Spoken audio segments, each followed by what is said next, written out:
Haya. Hayo ni upande wa Uislamu. Imebaki tunarudia tena kwa dakika 10. Labda kuna tetesi. Atuonyeshe. Hii Pasaka inatuhusu vipi sisi wote? Maana hapa hoja ni sisi wote. Naam, mimi nashukuru sana kwa sababu ya Mwalimu Joseph Gatimu, anafundisha mzuri sana. Na nimefuatilia pia Joseph ama Yusufu. Na kitu ambacho ni ajabu ni kwamba leo wale wanafundisha wanaitwa Yusufu. Nafikiria wote ni Yusufu na sijui Mungu alipanga hivyo. Jambo ningependa kusema ni kwamba nimemfuatilia hoja zake na nikazifurahia. Kwa sababu kitu moja ambacho sijasikia Yusufu akisema ni kwamba Waislamu hawapaswi kula Pasaka. Hajakana ya kwamba Waislamu hawapaswi kusherekea wala kukula Pasaka. Lakini ametueleza mambo ambayo yanahusiana na Pasaka inaliwa vipi. Sasa yeye mambo mengi ametuambia. Ametuambia vile inapaswa kuchinjwa, vile wakati inapaswa kuchinjwa na wanatakana kukula vipi. Na naamini kwamba shida ambayo alikuwa nao ni kwamba wale ambao wanakula ni wale wametahiri. Na mimi najua Waislamu wanatahiri, kwa hivyo wanapaswa kula Pasaka. Kwa sababu Waislamu sidhani kama hawatahiri, wanatahiriwa. Kwa hivyo kuna maana kwamba wana qualify kukula Pasaka. Jambo lingine ambalo nimelipata ni kwamba huyu Pasaka anastahili, amesema kwamba Yesu aliuawa kulingana na Wakristo. Lakini tunaona kwanza Pasaka anachinjwa. Ningependa kumweleza kwamba kuchinjwa na kusulubiwa yote inaishia katika kuuawa. Kwa hivyo jambo ni moja kwamba alikufa. Jambo ambalo ningependa pia kutilia mkazo hapa ni kwamba Yusufu ametueleza mambo ambayo nafurahia wakati ninapofundisha. Sioni kama tumehitilafiana kwa mambo mengi, lakini kidogo tu. Kwa hivyo mwalimu, ningependa kwenda moja kwa moja katika habari zake Yesu Kristo, kwa sababu tukumbuke hivi, Musa tunaelezwa kila wakati na Waislamu kwamba Musa alikuwa dini gani? Muislamu. Kwa hivyo huyu Musa akisherehekea Pasaka, kuna maana kwamba kama alikuwa Muislamu, basi Waislamu wanapaswa kusherehekea Pasaka. Kwa nini Wakristo na Wayahudi tu ndio wanaosherehekea Pasaka ambayo Musa aliagizwa na Mungu aweze kuisherehekea? Na tumeambiwa pia Musa alikuwa na kalenda yake ambayo inaanza na mwezi wa Abibu. Ukisoma katika Mwanzo, mwalimu nataka msomee katika Kutoka 13 kuanzia 1. Kutoka 13 kuanzia 1. Naam. Anasema hivi ya 7 Araf. Naam. Kwa sababu tunaelewa 37 133 inasema basi tukawapelekeni tufani na nzige. Sasa sikiza mwalimu, ya kwamba Mungu alifanya ishara nyingi katika nchi ya Misri, na zile ishara ambazo alifanya, ishara 10 na zimeorodheshwa na Musa kabla ya Pasaka kutokea, na tunajua ni ishara gani ambazo Mungu alizifanya. Lakini akaleta ufunuo mwingine tofauti kwa Muhammad. Akamwambia Muhammad, ishara ya kwanza Mwenyezi Mungu alifanya ni kwamba alileta tufani, yani flood. Ukisoma ishara za Musa hakukuwa na flood na nzige na nini na vijidudu vinavyoungua na viura na damu, kwa ishara zilizopambanuliwa waziwazi kuonyesha ukweli wa Nabii Musa, lakini wakata kabari na walikuwa watu wabaya kabisa. Sasa kuna watu ambao walipewa ishara zake Musa, Mungu akawaonyesha, lakini walikuwa ni watu kataa hizo ishara. Sasa ishara moja ambayo Musa amepewa, baada ya hizi ishara tuna Pasaka ambayo amepewa. Ukiuliza Waislamu mara nyingi watakwambia Musa alikuwa Muislamu. Kwa hivyo kuna maana kwamba Waislamu walisherehekea Pasaka. Kwa nini Waislamu wa wakati huu hawaisherehekei Pasaka? Mwalimu, ningependa tuende haraka kwa sababu ya muda. Ningependa tuende katika kitabu ya Mathayo. Twende tu kwenyewe. Mathayo 26 anzia mstari wa 26. Tuangalie Yesu naye anasemaje kuhusu Pasaka. Amesema Yesu ni mkate, tunakubali Yesu. Sio sisi tunasema. Lakini Yesu aliambia wanafunzi wake kwamba msipokula mwili wangu na kuinywa damu yangu, hamna uzima ndani yenu. Akiashiria kwamba yeye ndio Pasaka. 26 inasema walipokuwa wanakula Yesu akachukua mkate. Sasa hii ni Pasaka. Yes. Walipokuwa wanakula, Yesu mwenyewe akachukua mkate, akashukuru, akaumega, akachukua mkate, akashukuru, akaumega ule mkate, akawapa wanafunzi wake akisema, akapatia wanafunzi wake, na Yesu akasema twaeni mle, huu ndio mwili wangu. Sasa Yesu akawapatia wanafunzi wake, akamwambia twaeni huu mle, huu ndio mwili wangu. Sasa Yesu anachukua mkate, anawapatia wanafunzi, anawaambia ndio mwili wangu. Jambo ambalo pengine inahitaji muda ndiposa wengine waweze kuelewa hizo. Tunakula sasa. Kisha akachukua kikombe, akashukuru. Akasema nyweni nyote katika kikombe hiki. Akasema nyweni nyote katika kikombe hiki. Hii ndiyo damu yangu ya agano. Hii ndiyo damu yangu ya agano. Iliyomwagika kwa ajili ya wengi. Yaani itakayomwagika kwa ajili ya wengi kwa ondoleo la dhambi. Kwa ondoleo la dhambi. Kuna maana kwamba Musa alituondoa katika nchi ya Misri, Yesu amekuja kufa msalabani kutuondoa kwenye dhambi. Na ndio sababu ya sisi kusherehekea nini? Siku ambayo tunaita Pasaka. Ni nani ambaye hastahili kuondolewa katika dhambi? Ni nani ambaye hahitaji kuondolewa katika dhambi? Sasa mwalimu, ningependa tusome aya ya mwisho kwa sababu naona muda naenda haraka. Somee katika Qur'ani sura ya 5. Anzia aya ya 112. Je, Qur'ani inasemaje? Yesu naye kulikuwaje kwa sura ya 5 katika Qur'ani?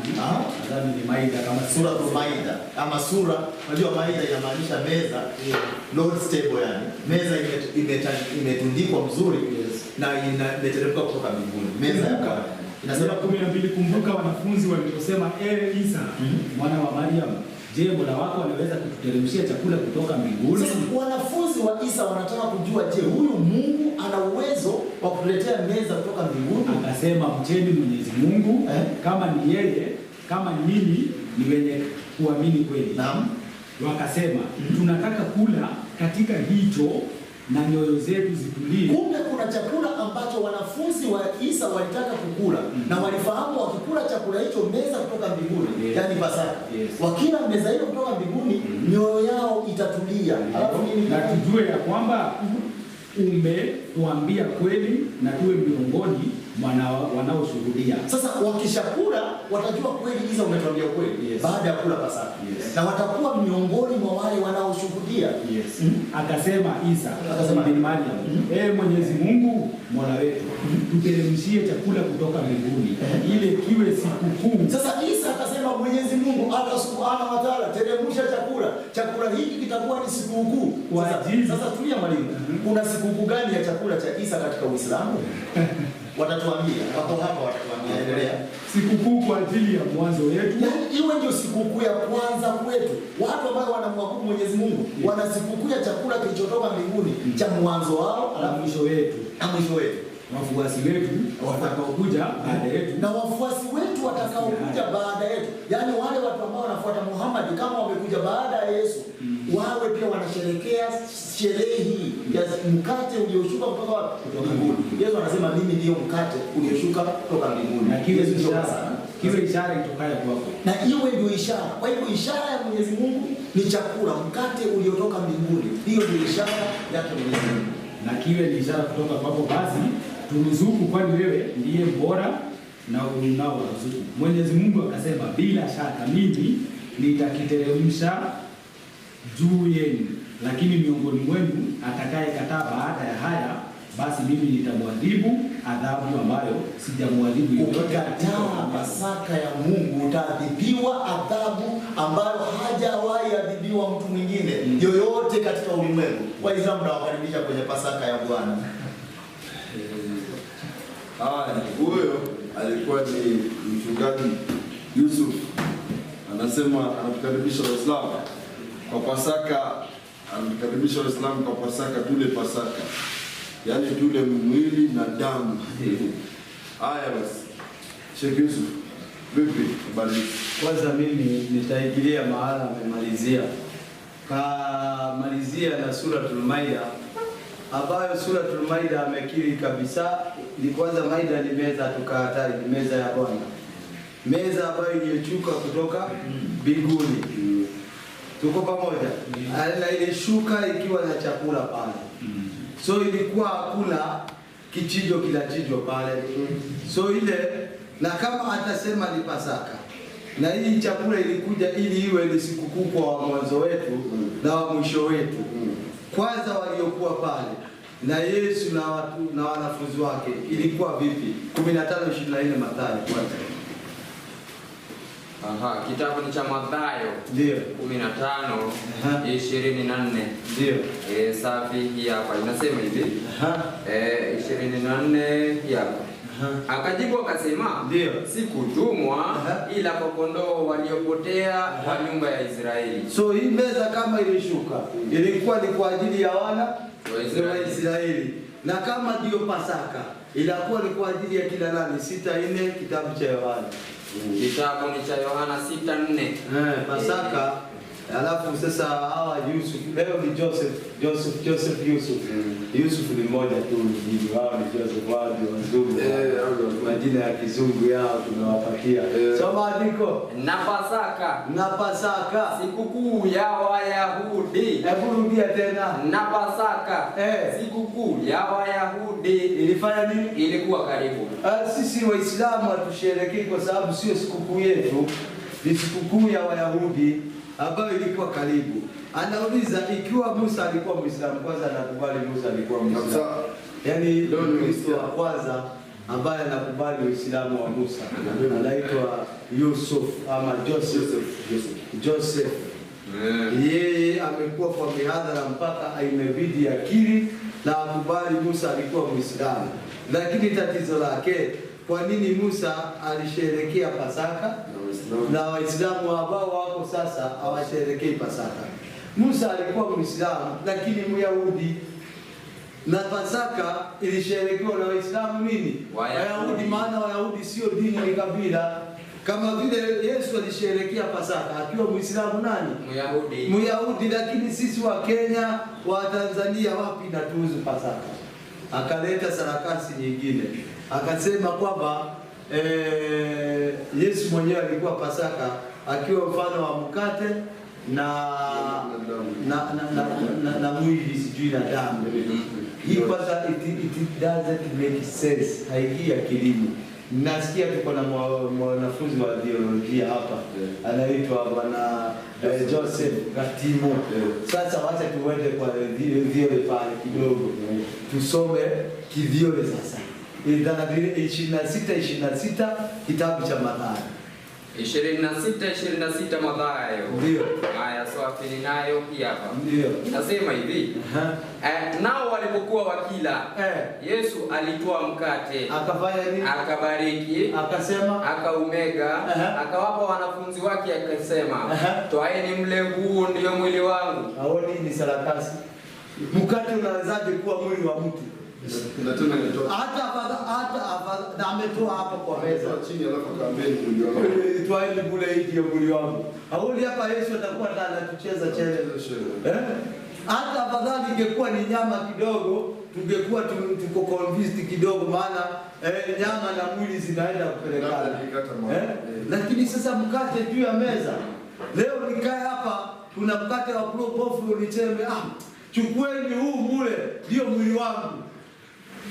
Hiyo kitu utaichukulia vipi? Kiakili, kiviole. Na imetengenezwa jikoni. Imetoka jikoni, niko kwa meza. Ndio mwili wa Yesu. Kwani mwili wa Yesu ulipikwa. Twende chini.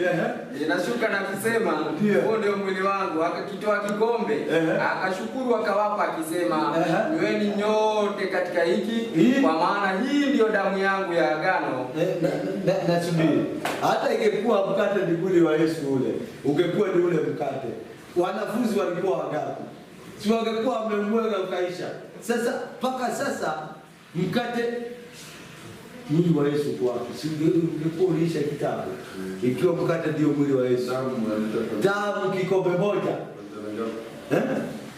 Alafu ni divai, anasema ni damu ya Yesu.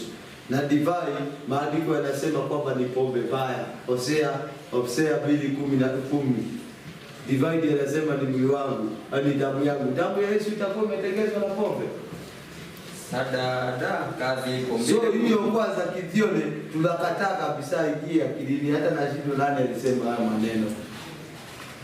Inasema hivi. Ndio. 2:10. Na sasa nitaifunua 11. Tena nitaikomesha furaha yake yote. 11. Ile 11. safi, uzinzi na divai mpya huondoa fahamu za wanadamu. Kumbe divai na ile divai mpya zote zinaondoa fahamu za nini? Za wanadamu. So kama damu ya Yesu ndio hiyo divai imekuja kuondoa fahamu za nini? Za wanadamu. Ndio wanadamu leo wanang'ang'ania Pasaka ambayo inahusu nini? Wayahudi. Na ndio unakuta kwamba ukirudi tena Mungu anarudia katika Kumbukumbu la Torati 16:1. Kumbukumbu la Torati 16:1. Ninayo hii hapa. 16. Alafu anasema kwamba ile kufa, yani kufa hakuna tofauti. Ile kufa umekufa ndio hiyo kifo. Kuna kifo ya kuchinjwa, kuna kifo ya kupigwa risasi, kuna kifo ya kupigwa na mawe. Hawezi sema mwizi amepigwa na mawe pale amekufa kifo ya kawaida. Kufa kuna kufa nyingi mpaka ya 9 bana. Ziko vifo aina nyingi. Sasa hii ya Yesu sasa tunashangaa kifo hiki. Tunaweka chini. Ana habari wewe. Nasema hivi, utunze mwezi wa Abibu. Utunze mwezi wa Abibu. Ukamfanyie Pasaka Bwana Mungu wako. Ukamfanyie Pasaka Bwana Mungu wako. Kwa kuwa ilikuwa ni mwezi wa Abibu alipokutoa Misri usiku Bwana Mungu wako. Kwa kuwa ni katika huo mwezi aliyokutoa Misri usiku Bwana Mungu wako. Nawe mchinjie Pasaka Bwana Mungu wako katika kundi la kondoo na la ng'ombe mahali atakapopachagua Bwana. Angalia kwanza anasema kwa kuwa ni usiku aliyokutoa Bwana Mungu wako. So anaelezwa ni yule ambaye alitolewa usiku. Ambao waliotolewa pale usiku sio wengine, ni Waisraeli. Kwa hivyo Pasaka inajirejelea kwa Waisraeli. Na Pasaka tumeona sio kufa na kufufuka kwa Yesu, kwa sababu Yesu tumeona akila na wanafunzi wake katika self content yake. Kuna chumba cha wageni, kuna bedroom, sitting room, alafu kuna ile mahala hapa kulia. Ndio alitaka akule Pasaka na wanafunzi wake iliyokuwa imechinjwa na Petro. Wapi Petro ama Yohana ama Mathayo alisherehekea Pasaka kama kifo cha Yesu hakijapata. Ila tunaona walichinja kondoo na mbuzi. Na ndio leo Bwana Timu uko na kibarua, mimi sitoki hapa Isiri ukiwa hujanunua kondoo tukachinja ama ile amechinja iko wapi? Atuoneshe ile amechinja ndio tuamini kweli anasherehekea Pasaka. Na pia hawajatuambia kwa nini wanatembea na matawi ya mitende. Alafu saa hii ajabu nimetoka pale Kariokora about. Unakuta ambulance inapita. Kuna mtu amebeba msalaba mbele, alafu kuna ambulance nyuma na kuna watu kidogo kwa sababu ya kuweka nini? Yani kwa sababu ya COVID na nini wanakaa kando. Lakini kuna mtu amebeba msalaba na ambulance ni ya nini? Kwa sababu yule akiumia mwenye kubeba msalaba anaingizwa kwa watatuambia ambulance ni ya nini? Watatuambia ambulance ni ya nini? Haya, Ezekieli 45:21. Pasaka tutazidi kuiona. Kitabu cha Ezekieli. Ndio, andiko la mwisho hilo. Ezekieli 12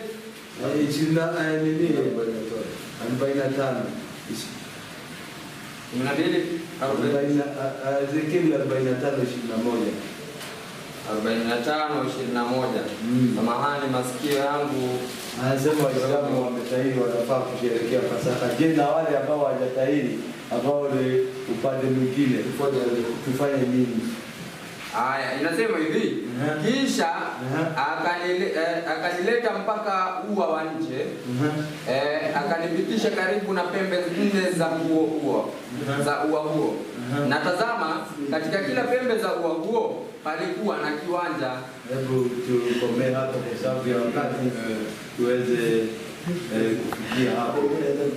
Haya, nadhani tumemaliza mada, na kila siku baada ya kuwa mada ikiisha kuna ile nafasi ya maswali. Tukasema nafasi ya maswali itakuwa ni dakika 3 kuuliza swali, dakika 5 kujibiwa swali, na kwa vile wao marafiki zetu ndio wametangulia kutoa mada, tutakuwa upande wa Waislamu ndio watakuwa kuuliza swali kwa dakika 3. Naam, tutauliza maneno hivyo. uliza wewe.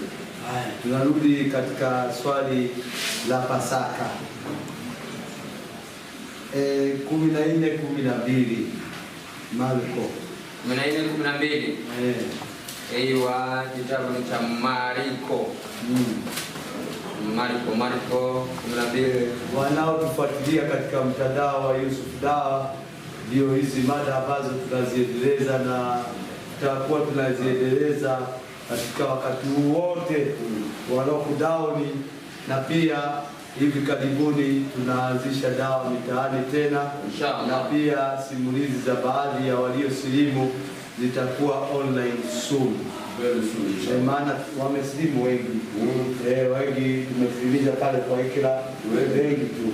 Soma. Haya, inasema hivi, hata siku ya kwanza ya mikate isiyochachwa walipochinja Pasaka. Wanafunzi wake wakamwambia, ni wapi utakapo tuende tukuandalie ile Pasaka? Hapa swali linakuja. Wanafunzi wa Yesu kina Petro na Madhara wamechinja Pasaka. So Pasaka ni kichinjo ambao walichinja kondoo na mbuzi.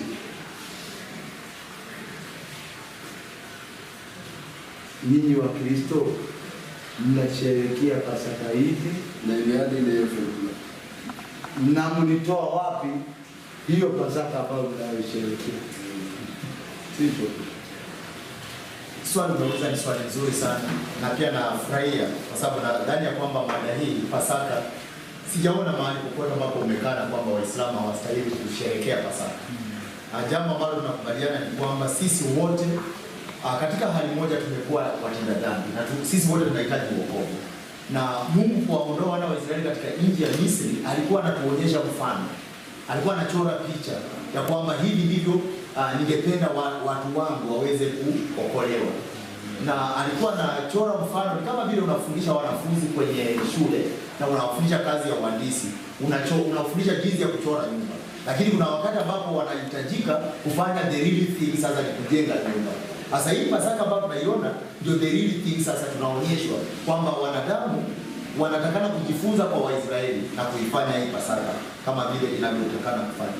Kwa hivyo tumeuliza swali hapa, na swali limetokana hapa ya kwamba siku ya kwanza ya sikukuu ya mikate isiyotiwa chachu, siku ambayo kwa desturi kondoo wa Pasaka huchinjwa, wanafunzi wa Yesu wakamuuliza, unataka twende wapi ili tukaandalie mahali pa kula Pasaka?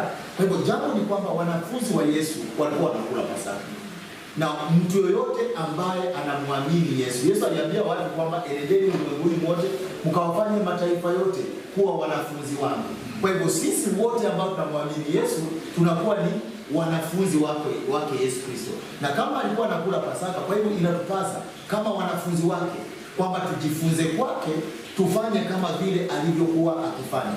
Yesu anasema katika Yohana 13:13 ya kwamba mwaniita Bwana na mwalimu, mwafanya vyema, kwa maana hivyo ndivyo nilivyo. Yesu akiwa mwalimu, na kama alikuwa anatufundisha neno la Mungu, na baadhi ya neno la Mungu ni kwamba kula Pasaka, basi sisi kama wanafunzi wa Yesu tunapaswa kula Pasaka. Nisoma katika sehemu ambayo ni hiyo yetu ambayo amesoma, inasema katika 22, walipokuwa wakila, Yesu akachukua mkate. Sasa wanakula hiyo Pasaka. Yesu akachukua mkate, akashukuru, akaumega na akawapa wanafunzi wake akisema, twaeni mle, huu ndio mwili wangu. Sasa kumbe Yesu anatuambia, anawafundisha wanafunzi. Walikuwa wamezoea desturi ya Wayahudi ya kula ile Pasaka, lakini Yesu anawafundisha kitu kingine tofauti. Anawaambia, mleni, huu ndio mwili wangu. Kisha akachukua kikombe, akashukuru, akawapa wanafunzi wake wote, wakanywa katika huo. Akawaambia, hii ndiyo damu yangu ya agano imwagayo kwa ajili ya wengi, ya kwamba hii inaungana na kifo changu.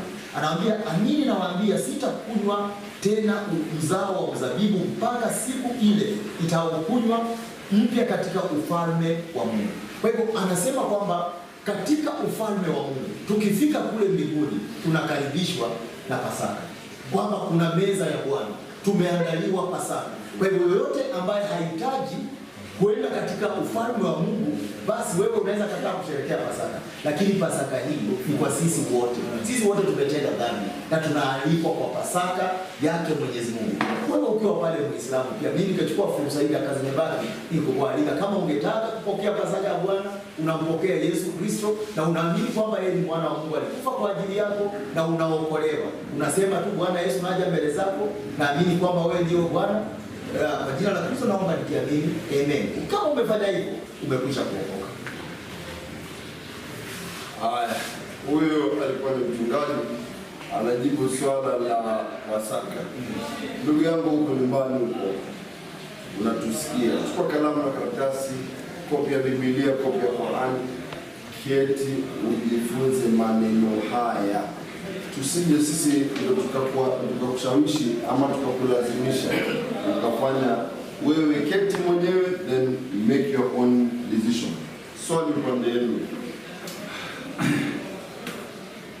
Sauti yangu inaweza kusikika vizuri. Sasa hata mimi nashukuru sana ya kwamba tumekuwa na mjadala mzuri. Nadhani pia watu ambao wameweza kufuatilia wamesikia na wameweza kusaidika na waendelea kufanya research kama vile mwalimu amesema. Chukua vitabu vyote viwili, soma, fanya comparison. Mwalimu aliweka mambo mengi, labda ile ningeweza tu kuweka kwa ufupi kabla niweke tu swali kwa dakika moja. Ni Jumapili ya Matende. Anauliza hii mambo ya Pamsande ulitoa wapi? Ukisoma Zekaria 9:9 kulikuwa na unabii ya kwamba kuna mmoja ataingia Yerusalemu na ataingia kama mfalme. Na unajua mfalme akiingia, haingii kama vile wewe unaingia hapa. Kuna matayarisho ya mfalme kuingia bahari. Kuna uwekwa maridadi. Yaani Magufuli alikufa juzi na wameweka hata wanaweka maleso ndio gari yake ikito na nyumbani. Sasa mfalme ukitaka kusoma hizo habari za Jumapili ya Matende, soma Mathayo 21 hadi 7 ama 8. Ule unabii unatumia mahali pale. Yesu akiingia Yerusalemu abebebwa na mwanapunda, na ndio maana hii ndio vitu tunafanya. Ukiangalia kanisa Jumapili ya Matende ambayo ndio inaingia Holy Week, ndio kuja Easter, kuja Pasaka, haya mambo yote yanatiririka na tunayafanya. Sisi mambo ambayo yanaandikwa pale Yesu amefanya, sisi tunafanya. Sasa mimi swali langu litaingia hivi kwa Waislamu. Mwalimu alipotangulia kutufundisha alituambia katika imani ya Kiislamu kuna siku kuu ama sherehe inaitwa Ashura. Ashura ni ile siku ambayo wana wa Israeli walitolewa Misri wakapelekwa Kanaani. Na Waislamu wanasherekea hiyo siku. Sawa? Na tukaambiwa ile siku ni ya Wayahudi. Kweli? Sasa Waislamu hii sherehe, na walimu wanatuambia hiyo ndio Pasaka, wanasherekea sikukuu ya Wayahudi kwa vigezo gani? Sababu sisi tunatuambia vitu vya Wayahudi tusikusane nayo. Sasa nyinyi vitu vya Wayahudi ambavyo ni Ashura mnasherekea kwa misingi gani? Naam, tunashukuru sana. Kwanza sikusema tunasherekea. Nisema Mtume alikuwa anafunga siku ya 9 na ya 10. Alisema kwamba Mtume sallallahu alaihi wasallam alisema, mimi nina haki zaidi kwa ndugu yangu Musa kuliko mtu mwingine yoyote. So kiigizo ni kwamba Musa alikuwa ni ndugu ya Mtume Muhammad sallallahu alaihi wasallam, na alikuwa ni Muislamu kama Nabii Muhammad sallallahu alaihi wasallam. So ile kiigizo ni ile haki yake iko juu zaidi kwa Musa kuliko hata hao Wayahudi na watu wengine. So akachukulia kuvuja ile, yani kugaili Mayahudi, akawa anafunga siku ya 9 na 10 ama 10 na 11, lakini sio kuchinja kondoo wala mbuzi kama ilivyo katika Pasaka ambayo wanayofuata hapo, na kunywa mapombe. So Mtume alikuwa anagaili Mayahudi, na tukaambiwa sisi Waislamu pia tuna haki kwa Musa kuliko Mayahudi. Unaona, maana watu walioasi mpaka Mungu akawalaani ni kina nani? Ni Mayahudi. So ikawa na sisi Mtume akatuambia ili kughairi Mayahudi tufunge siku ya 9 na 10 ama 10 na 11, kwa sababu Mayahudi yao ilikuwa ni ya ngapi? Ni ya 10. So kughairi inakuja tufunge siku 2 tofauti, na Wayahudi yao ilikuwa ni kichinjo, sio kufunga.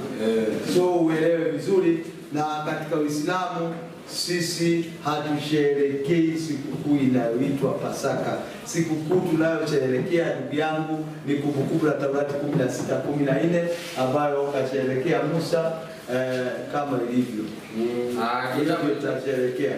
Hiyo ndio haikufutwa. Hiyo ni ya wote. Hiyo imewekewa watu wote. Haya, Kumbukumbu la Taurati 16:14. Safi kabisa hii hapa. Inasema hivi. Nawe utafurahi katika sikukuu yako. Hiyo ndio wamebadilisha sasa. Enda mwangalia Hosea. Lazima tutumie hii hapa. Wameanza kujitia mkono. Nani ametia mkono? Hatujui. Wanatia 8 wenyewe. Nasemaje? Haya, hii hapa inasema 16:14. Mtafurahia. Wamebadilisha. Ndio mnafurahia sikukuu yenu. Wamebadilisha Hosea 9:5. Hosea 9:5.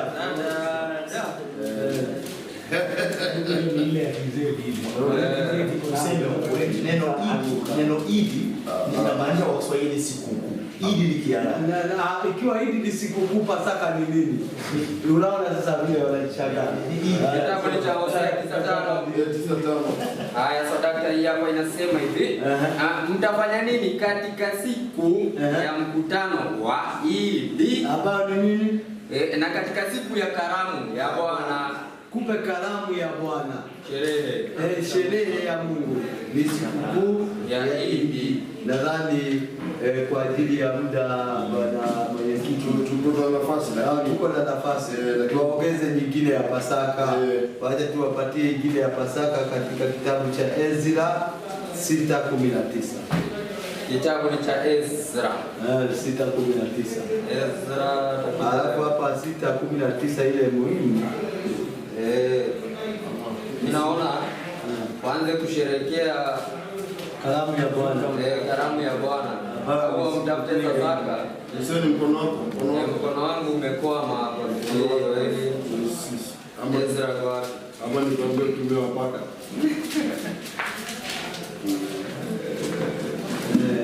Tunamalizia pia bado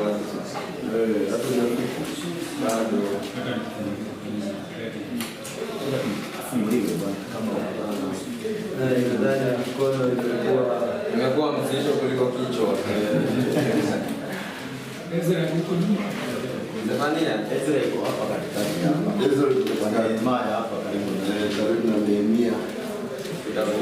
Nehemia alafu Ezra. Siku nyingi unajua umekuwa siku mingi umekuwa nyuma ya kamera bana, nishakuwa mvivu kweli wa kufungua hizi vitu, lakini alhamdulillah. Ezra 6:19 sadaka ninayo hapa inasema 6:19 katika siku ya 14 ya mwezi wa kwanza waliorudi kutoka uhamishoni wakaadhimisha Pasaka. Siku ya 14 ya mwezi wa kwanza Wayahudi waliorudi katika uhamisho wakaadhimisha nini? Pasaka. So Pasaka ukizidi kusoma inarejea Wayahudi na hawa ni wa Kenya kama nilivyo Mkenya. Kwa hivyo mimi nasema kama unatizama katika kamera kama alivyosema Yusufu hapa, amesema kuna maneno amesema watu warudia wataokolewa. Mimi nakwambia rudia, sema Bismillahirrahmanirrahim, ashhadu an la ilaha illa Allah wa ashhadu anna Muhammad rasulullah. lahi. Ukirudia hayo maneno utakuwa umesilimu na umefutiwa madhambi yako yote. Karibuni sana. Hapo sasa basi tumefika tamati ya mada imeisha. Maswali yameulizwa akajibiwa. Waislamu wamejibu. Mkristo ameuliza, Muislamu akajibu. Wewe nyumbani pale, wewe ndio uangalie hapa ni njia gani iliyo sawa, kwa sababu mjinga muamini kila neno, bali mwerevu angalia sana, mwenye busara angalia sana aendapo. Kwa hivyo sisi tutakuwa tumekomea hapa, ila tu kabla hatujamalizia kabisa, sijui kama kuna mtu ambaye akona jambo la mwisho kabisa kabla tutamwakishe inshallah. Kauli kwa dakika sekunde kadhaa ili tuweze kutamatisha. Upande wako wa kulia.